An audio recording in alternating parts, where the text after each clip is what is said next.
భగవద్గీత 4వ అధ్యాయం 20వ శ్లోకంలో శ్రీకృష్ణుల వారు అర్జును వారికి ఈ విధంగా చెప్తున్నారు కర్మయోగం గురించి.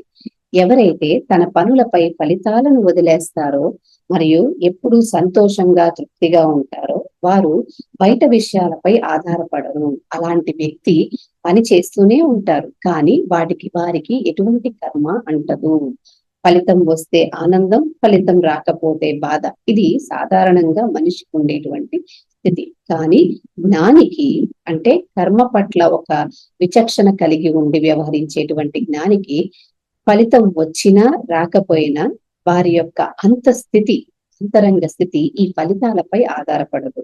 తనలోనే తాను తృప్తిగా ఉంటాడు. అందుకే ఒక జ్ఞాని నిరంతరం శాంతిగా ఉండగలుగుతాడు అన్నది 21 శ్లోకం తాలూకా అర్థం. 21 శ్లోకం యొక్క అంతరార్థం. 21వ శ్లోకంలో ఏమని చెప్తున్నారంటే, ఎవరైతే తన పనులను ఆశ స్వార్థం లేకుండా చేస్తారో మరియు ఫలితాలపై ఆధారపడకుండా ఉంటారో అటువంటి వారికి కర్మ చేస్తున్నప్పటికీ ఆ కర్మ బంధాన్ని కలిగించదు. ఆ కర్మకు బంధం ఉండదు.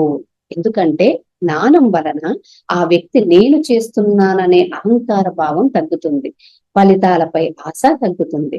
ఆ కారణం చేతనే ఆ వ్యక్తి చేసేటువంటి కర్మలు ఏ విధంగానూ బంధాన్ని ఏర్పరచవు. అలాంటి వ్యక్తి ఈ ప్రాపంచిక వ్యవహారాలలో అన్ని రకాలైనటువంటి కార్యకలాపాలు చేస్తూనే ఉంటారు, కానీ తన లోపల తాను శాంతిగా తృప్తిగా ఉండగలుగుతారు అన్నది ఈ శ్లోకం యొక్క అంతరార్థం.